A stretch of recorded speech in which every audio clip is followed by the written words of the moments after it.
11 menos cuarto de la noche, autovía de La Plata, Zamora. 3 personas, una de 16 años, pierden la vida tras el choque de un turismo con un camión parado en el arcén. 11:30 de la mañana, autovía A6 Ponferrada. Fallece un camionero al incendiarse su camión tras chocar contra un turismo. 4 muertos en 12 horas en las carreteras de la comunidad. Buenas tardes. Un jueves negro en Castilla y León. Enseguida les ampliamos esa información. Antes les adelantamos otros titulares. El Ejecutivo Regional, Leticia Sánchez, está dispuesto a cerrar cuanto antes la primera crisis abierta con los sindicatos a cuenta de las 35 horas de los funcionarios. Sí, la Junta reitera que quiere llegar a un acuerdo con los funcionarios para la implantación de las 35 horas, pero que no se podrá hacer de manera inmediata. Dice que hay que llevar a cabo un estudio de su aplicación para que no perjudique la calidad de la atención. Arranca la campaña de remolacha en Acor en buenas expectativas. Será larga, 5 meses y con rendimientos altos, 110 toneladas por hectárea. El Partido Socialista ganaría las elecciones y duplicaría en votos al PP. Son datos de la última encuesta del CIS realizada antes de la convocatoria de las nuevas elecciones. Y en Salamanca hoy se presenta la nueva película de Amenábar en torno a la figura de Miguel de Unamuno. Andrea Magdalena. Sí, como tantos otros, su director Alejandro Amenábar descubrió a Miguel de Unamuno a través del bachillerato y ahí comenzó a investigarlo. Tanto es así que su última película, Mientras dure la guerra, la rodaron aquí en Salamanca. Hoy ha vuelto con su equipo a presentarla y a visitar la universidad de su personaje. Y en cuanto al tiempo, el calor va a más. Francisco. Así es, Nati, buenas tardes. Las temperaturas van a ir subiendo de cara a los próximos días y el fin de semana los termómetros van a alcanzar los 30 grados e incluso superarlos en algunos puntos, valores más típicos de verano que de otoño.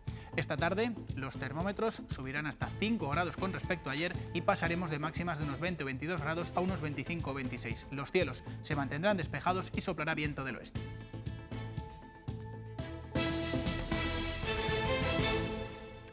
...48, 21 y 16 años. Son las edades que tenían las 3 personas que anoche perdían la vida en un accidente de tráfico en la A66 a la altura de Montamarta, en Zamora. 2 de ellos viajaban en el turismo que colisionó con un camión que estaba parado en el arcén. La tercera víctima precisamente es el conductor de ese camión. Alba Villalba, ¿sabemos qué es lo que provocó ese accidente? Buenas tardes, Nati. Pues en esta autovía a la altura de Montamarta, dirección Zamora, fallecían anoche, como tú bien decías, 3 personas en un accidente de tráfico al colisionar un coche contra un camión. 2 de los ocupantes de ese vehículo, un joven de 21 años y un menor de edad de 16, fallecían en el acto, mientras el propio conductor del vehículo resultaba herido leve. Por su parte, el conductor del camión, que se encontraba fuera de la cabina y en la calzada, fallecía en el hospital. Por el momento, y con todo abierto, todas las hipótesis abiertas, se sigue investigando el suceso y este trágico accidente.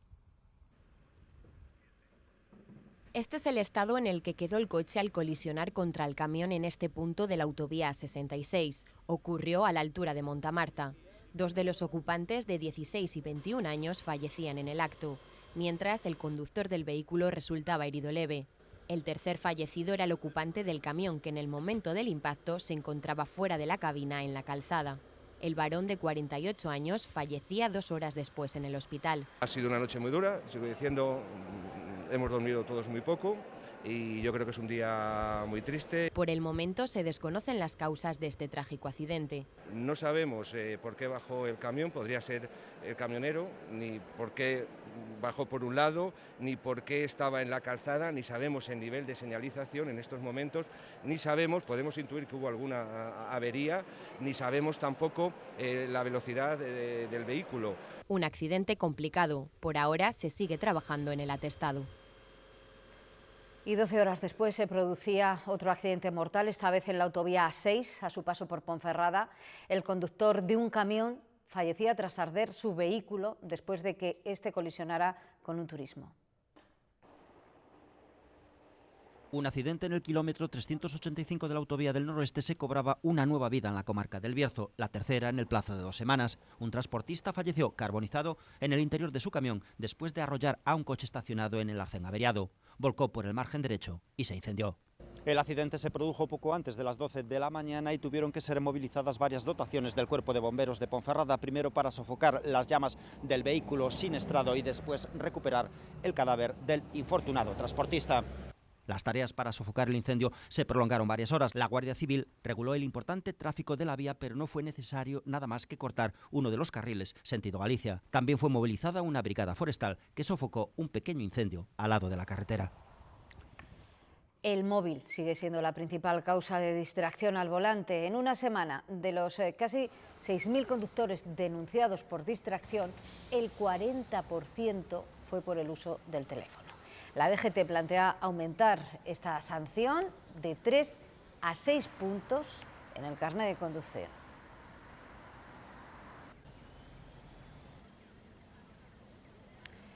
La Junta y los sindicatos mantienen una reunión esta tarde para intentar cerrar la crisis abierta en torno a la jornada de las 35 horas semanales para los funcionarios públicos. Sobre ello ha hablado Leticia Sánchez en el Consejo de Gobierno. ¿Cuál es el planteamiento que tiene la Junta?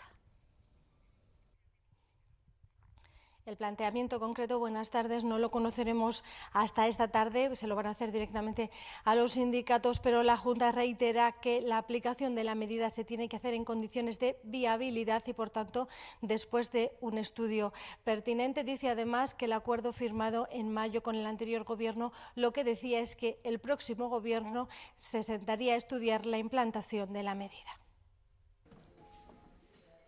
Sin desvelar la propuesta que esta tarde harán a los sindicatos, la Junta insiste, voluntad de aplicar las 35 horas, sí, pero con condiciones.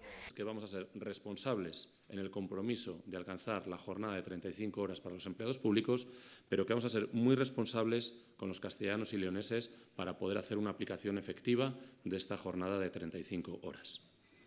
El Ejecutivo dice que hace falta completar el estudio de su aplicación, ver el presupuesto y la garantía de que se puede aplicar con estabilidad, además de forma homogénea.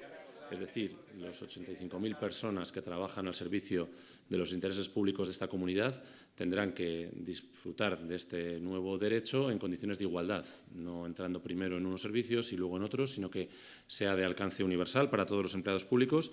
Ante las advertencias de huelga de los sindicatos, el Gobierno de la Junta de Castilla y León es un gobierno que nace del diálogo y de los esfuerzos del diálogo, y las personas que estamos componiendo este Gobierno vamos a dejarnos la piel en todo lo que tenga que ver con el diálogo como forma de resolución de eventuales problemas. Dice Ibáñez que no están pensando en cálculos electorales. Ha confirmado además que no tienen ninguna noticia del Ministerio de Hacienda sobre el pago pendiente de las entregas a cuenta. El Ejecutivo de Alfonso Fernández Mañueco sigue sumando incorporaciones. Esta vez 4 nuevos asesores vinculados al Gabinete de Presidencia y 3 de ellos exparlamentarios nacionales del Partido Popular. Se trata de Ignacio Cosidó, ex senador por Palencia y ex portavoz popular en la pasada legislatura, Esther Muñoz, ex senadora por León, e Isabel Hernández Rozas, diputada por el PP durante la época de Aznar. Los 3 han sido contratados como personal eventual y percibirán salarios de entre 3.000 y 4.000 euros al mes. Que deje de enfrentar a las instituciones. Nombramientos que han generado muchas críticas por parte de la oposición, que acusa al Ejecutivo Regional de estar montando una administración paralela para ubicar a cargos del PP. Leticia, ¿cómo defiende el portavoz de la Junta estos nuevos nombramientos? La Junta dice que estos nombramientos son como los que se llevan a cabo en otras administraciones. Dice además que en un análisis comparado el Ejecutivo Regional está por debajo de la media de las comunidades autónomas en cuanto a personal eventual. En relación con el Gobierno de Juan Vicente Herrera dice que hay más nombramientos, pero que es lo que ha sucedido en todos los gobiernos de coalición que se han formado después de las elecciones. Cosidó se encargará de tareas relacionadas con el medio rural y la despoblación. Que usted ha mencionado, igual que todas las personas que están trabajando como personal eventual de la Junta de Castilla y León, asociada a las distintas consejerías o al gabinete de la presidencia, son personas que evidentemente tienen perfiles que acreditan que pueden desarrollar un trabajo técnico conforme a las encomiendas que se les vayan a hacer, y este no es un caso distinto. Por tanto, en ese contexto circunscribo esta cuestión. El hasta hace 2 días director del Hospital Universitario de Burgos, Miguel Ángel Ortiz, ha hablado de su destitución. Llegó hace 8 años a la gerencia, de la mano del anterior consejero de Sanidad, Antonio María Sáez Aguado, y cree que el actual vicepresidente de la Junta, Francisco Igea, debe dar muchas explicaciones sobre su cese fulminante. Se han pasado, con perdón, por el arco de triunfo, o sea, la estabilidad de este hospital, el buen funcionamiento de este hospital, y que estaba perfectamente unido. Debería explicar al ciudadano Igea, cuando habla de profesionalización de la gestión, cuando habla de escuchar a los profesionales, y que dé explicaciones por qué ha politizado un puesto de trabajo. El Grupo Socialista en las Cortes ha criticado con dureza el cambio de criterio de Ciudadanos. Denuncian que la semana pasada votaron en contra de 14 propuestas socialistas que habían recibido el apoyo de la formación naranja en la pasada legislatura. Entre ellas está dotar de un acelerador lineal al Hospital de Segovia o un estudio de la carga horaria de educación física.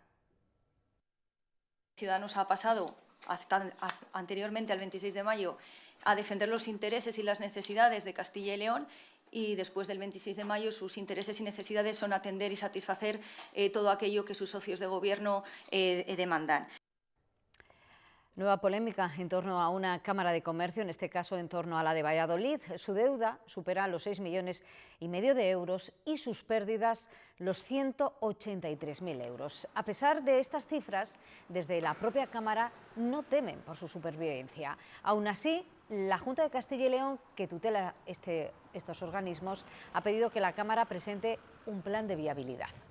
El director general de la institución, en una entrevista en exclusiva a los servicios informativos de la 8 Valladolid, asegura que no tienen problema en hacerlo cuando sea oportuno burocráticamente hablando. 6.800.000 euros, en los cuales hay un concepto muy técnico, que es impuestos por pasivo diferido, y tenemos otros 500.000 en lo que se llama empresa en funcionamiento. Y de este asunto también ha hablado el portavoz hoy del Ejecutivo Regional. Esto es lo que ha dicho sobre la situación de la Cámara de Comercio de Valladolid. La ley tiene que cumplirse y, por tanto, evidentemente no hay interpretaciones sobre el contenido de la misma. Así que, por tanto, la ley deberá de cumplirse porque, como le decía anteriormente, más allá de las declaraciones, pues están las acciones y vienen marcadas en la ley. La última encuesta del CIS sobre intención de voto otorga un fuerte respaldo al Partido Socialista, más del 34% de los votos, eso es el doble que el Partido Popular, que sigue sumando. En esta encuesta, realizada en gran parte antes de las consultas del Rey y sin la irrupción del partido de Rejón, Unidas Podemos se mantiene y Ciudadanos se desploma. El Partido Socialista será, con diferencia, la opción más votada el 10 de noviembre, o eso es al menos lo que dice el último estudio del CIS. Según sus datos, el PSOE superará el 34% de los votos, casi 7 puntos más que en las elecciones de abril. Detrás, con la mitad de seguimiento, el PP, que crece respecto a los últimos comicios. Unidas Podemos también ganaría apoyos, con el 15,5% de los sufragios, mientras que Ciudadanos retrocedería de forma importante, 3 puntos menos. Vox caería ligeramente. Frente a CIS anteriores, en este se ha vuelto a cambiar el método y se habla otra vez de estimaciones de voto. Como fue realizado entre el 1 y el 18 de septiembre, apenas si hay respuestas con las nuevas elecciones ya en marcha. Más actual, el barómetro realizado esta semana por GAT3 que publica ABC. Aquí el PSOE sería el claro ganador, pero se dejaría escaños de 123 actuales a 121. El PP se recuperaría notablemente y saltaría de 66 diputados a 97. 8 perdería Unidas Podemos y Ciudadanos se desplomaría con 25 escaños menos. El partido de Rejón, Más País, según esta encuesta, debutaría en el Congreso con 9 asientos. El Partido Socialista ha valorado al CIS, aunque con prudencia. Ciudadanos, por su parte, rechaza hacer valoraciones y critica a su responsable, a Tezanos. En lo que sí que han coincidido ambos es que la aparición de Más País, encabezada por Íñigo Errejón, está relacionada con la falta de acuerdo político para formar gobierno. Es una enmienda, en definitiva, no sé si a la totalidad o parcial, a lo que ha significado Unidas Podemos y lo que ha venido haciendo en relación al Partido Socialista Obrero Español en el último periodo. Habrá que preguntarle a esta escisión de Podemos y a esta escisión en parte también del votante socialista por qué ha sucedido.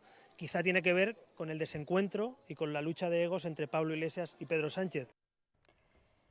Un juez de la Audiencia Nacional interroga desde esta mañana a 7 de los 9 independentistas catalanes detenidos por presuntamente planear atentados con explosivos. 2 de los arrestados ya han reconocido la compra de sustancias para fabricar artefactos caseros. Dicen que su intención era realizar sabotajes con los que solo querían hacer ruido entre el aniversario del referéndum ilegal y la sentencia del proceso. La Iglesia ha hablado esta mañana sobre la exhumación de los restos de Franco y lo ha hecho para decir que no se opone y que respeta la decisión del Tribunal Supremo. El secretario general de la Conferencia Episcopal lo que sí ha hecho ha sido negar presiones del Gobierno y ha pedido que este asunto no se use como arma electoral. ¿No les parece que es hora de mirar hacia adelante? ¿Hora de sellar la reconciliación? ¿Hora de no hacer un uso ideológico y menos partidista en campañas electorales de un asunto doloroso para tantas de nuestras familias? Y un dato, aumentan las personas que viven en la calle y necesitan ayuda. 18.000 indigentes en España acudieron cada día a los albergues para las personas sin techo durante 2018. Según el INE, la mayoría son hombres, muchos son inmigrantes y casi el 20% tiene problemas de adicción a las drogas o al alcohol. Los centros de Castilla y León atendieron a 1.200 personas con el menor gasto de todo el país. El Brexit ha sido el tema central de la conferencia sobre asuntos de la Unión Europea que ha presidido la vicepresidenta Carmen Calvo. En ella han participado los responsables de acción exterior de las comunidades autónomas. Eduardo Martínez, ¿qué se ha tratado en esa reunión? Bueno, el objetivo de este encuentro, que ha finalizado hace unos minutos, era abordar la coordinación entre el Gobierno central y las comunidades autónomas en el caso de una salida abrupta del Reino Unido de la Unión Europea a fecha del 31 de octubre. En el caso del Gobierno central, la vicepresidenta Carmen Calvo ha dicho que nuestro país está preparado para proteger, en ese caso, los intereses de los españoles allí y de los británicos aquí, también en el caso de las empresas. Y ha anunciado Carmen Calvo que en ese caso de salida sin acuerdo habrá un periodo transitorio pactado con el Reino Unido para que los dos países protejan durante ese tiempo mutuamente sus intereses. Cada comunidad autónoma ha expresado en esta reunión sus preocupaciones, no afectaría a todas por igual. En el caso de Castilla y León, el vicepresidente y portavoz de la Junta, Francisco Igea, ha transmitido que preocupan especialmente las exportaciones. Castilla y León vendió el año pasado por valor de 1.300 millones de euros al Reino Unido. Sobre todo preocupa el sector del automovilístico, el de componentes de automóvil y el agroalimentario. Todo esto ha quedado recogido ya en un documento aprobado por unanimidad.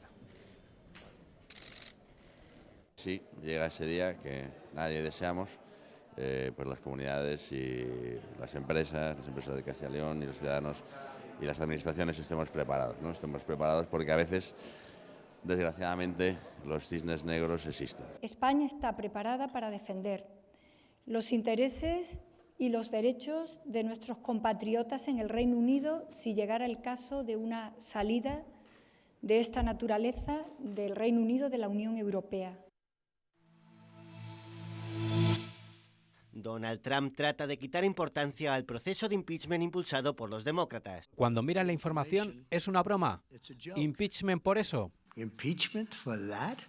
Es la reacción del presidente de Estados Unidos tras la publicación de esta transcripción, de una conversación que mantuvo con el presidente de Ucrania, Volodymyr Zelensky, en julio. En ella presiona al mandatario ucraniano a que investigue los negocios de Hunter Biden, hijo del exvicepresidente y candidato en las primarias demócratas Joe Biden. Presuntamente Trump lo hizo para perjudicar las aspiraciones electorales de Joe Biden. La otra parte, el ucraniano Zelensky, asegura que no cumple órdenes de Trump y defiende la independencia de la justicia de su país. Nadie puede presionarme y nadie me presionará. Todo a partir de una denuncia anónima de un funcionario de los servicios de inteligencia que la Cámara de Representantes encuentra creíble. Encuentro las acusaciones profundamente perturbadoras y también me parecen muy creíbles. Se inicia así el proceso de destitución del presidente, aunque no tiene por qué prosperar. Los demócratas tienen mayoría suficiente para aprobar la acusación en el Congreso, pero es el Senado el que tendría que acordar el cese de Trump, y esta Cámara la domina su partido, el republicano. Esta mañana ha fallecido en su domicilio de París el expresidente de Francia, Jacques Chirac. Tenía 86 años. Además de presidente de la República, fue primer ministro durante 4 años y alcalde de París durante otros 18.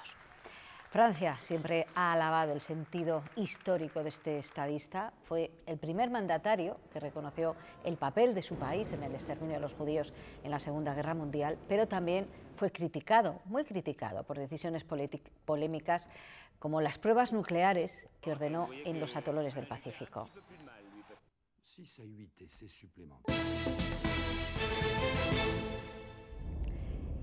En esta fábrica de Accor, en Olmedo, en Valladolid, que vemos a vista de pájaro, cada día 500 camiones descargan remolacha. El lunes arrancó una campaña que, al menos en cuanto a duración, será histórica.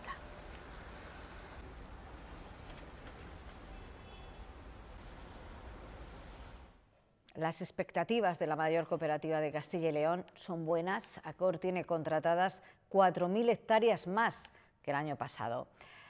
Teresa Gavilán, buenas tardes. Hay mucha actividad en esa fábrica hoy. Buenas tardes, Nati. Mucho movimiento en la fábrica de Accor en Olmedo en estos primeros días de recepción de remolacha, porque ha arrancado una campaña que se espera histórica, tanto en calidad como en cantidad. Justino Medrano, el presidente, ha comunicado que se espera un rendimiento de 110 toneladas por hectárea y además ha tendido la mano a Azucarera para futuras colaboraciones. Dice que todas las fábricas de la comunidad son necesarias. Accor espera una campaña histórica. Buena campaña, mucha producción y buen precio y el azúcar subiendo. La cooperativa tiene contratadas más hectáreas, un 35% más de superficie. Una campaña muy larga porque al final tenemos 14.120 hectáreas contratadas, 3.800 casi más que el año pasado, con lo cual es un reto muy importante. Cambian las cifras y las expectativas, pero el proceso de recogida se repite. Se pesa la remolacha, se recoge la muestra y se valora la calidad, de ahí a molturar.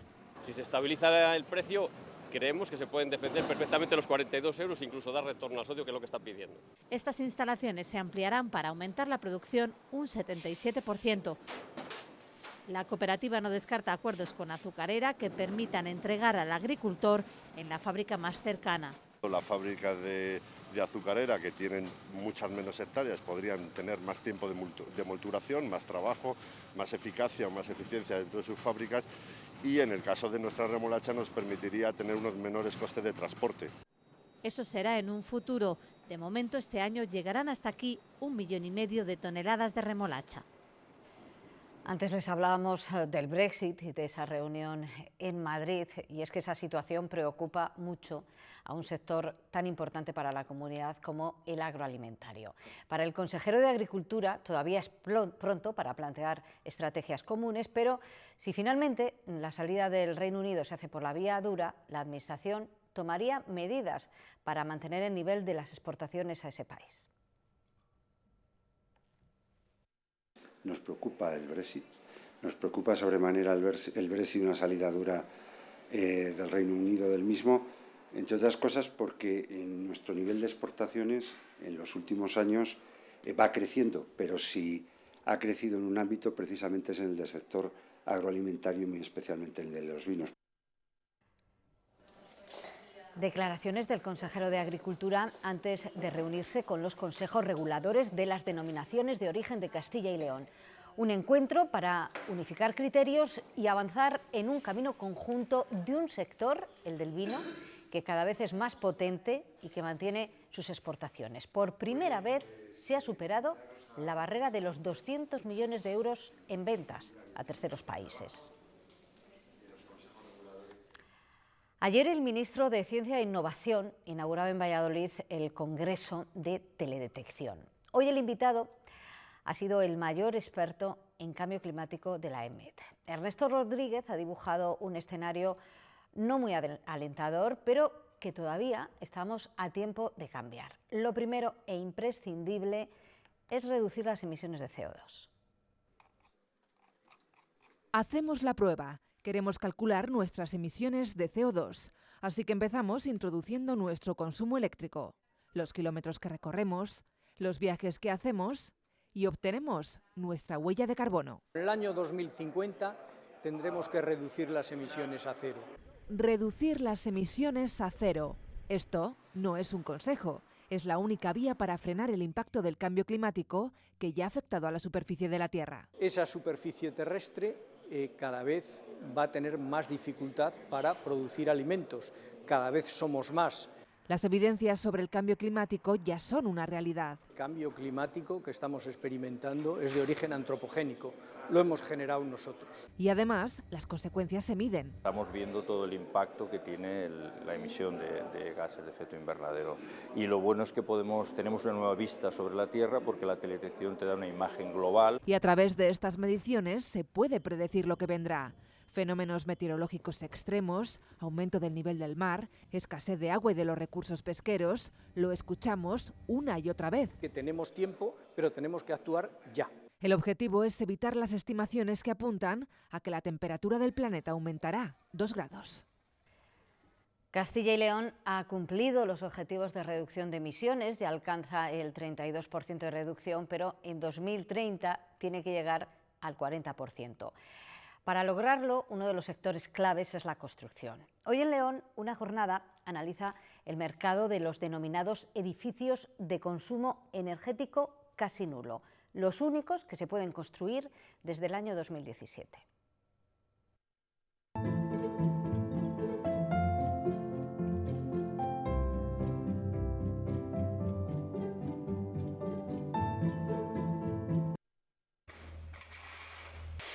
En el camino hacia una sociedad descarbonizada en la que las energías renovables deben ir sustituyendo paulatinamente a las fósiles, la construcción es uno de los elementos que debe contribuir al objetivo de reducción de emisiones. Sobre este tema se ha hablado en una jornada organizada por UGT.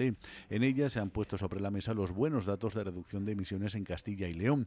La comunidad ha conseguido ya reducir la emisión de gases de efecto invernadero en un 32%. Estamos más o menos en torno al 32% y el objetivo futuro para la estrategia de eficiencia energética en el año 2030 se prevé pues en torno al 40% en la Comunidad Autónoma de Castilla y León. Desde 2017 las nuevas edificaciones no pueden sobrepasar el consumo de 70 kilovatios hora.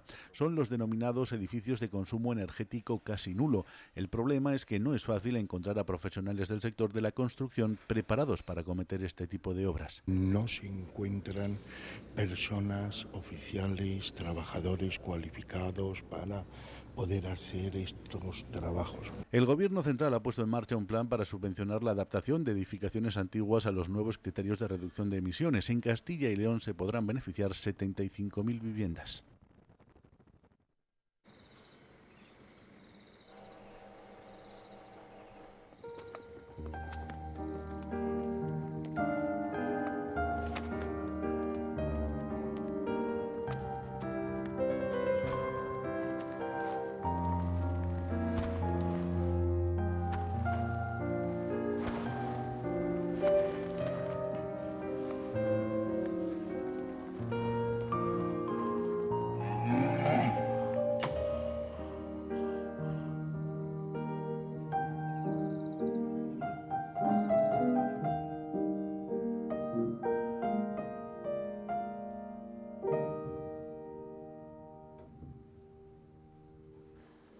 Dar el mejor descanso a las vacas, Es uno de los requisitos fundamentales para la obtención del certificado de bienestar animal. Y eso sucede en todas las granjas con las que trabajamos en Leche Pascual. Porque cuanto mejor esté la vaca, mejor será la leche. Leche Pascual de bienestar animal. Dar lo mejor.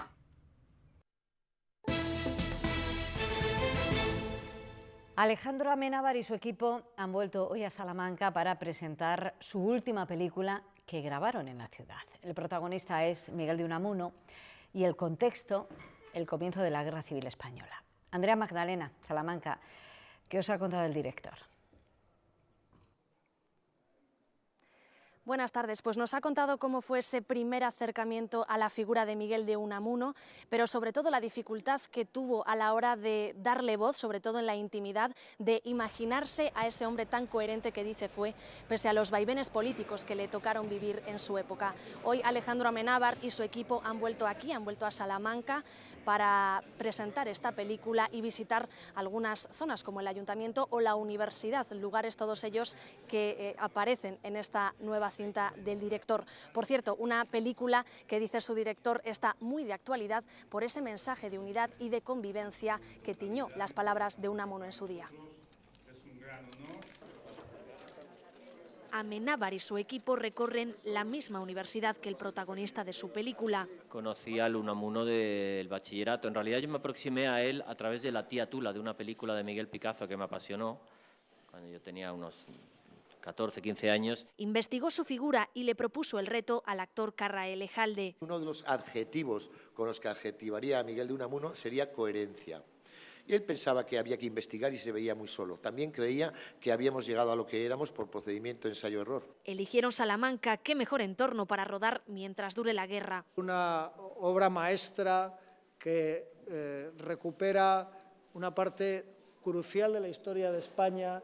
Cada vez que un espectador visualice mientras dure la guerra, se sentirá invitado a visitar Salamanca, a conocerla en persona, a recorrer sus calles y empaparse de su vitalidad.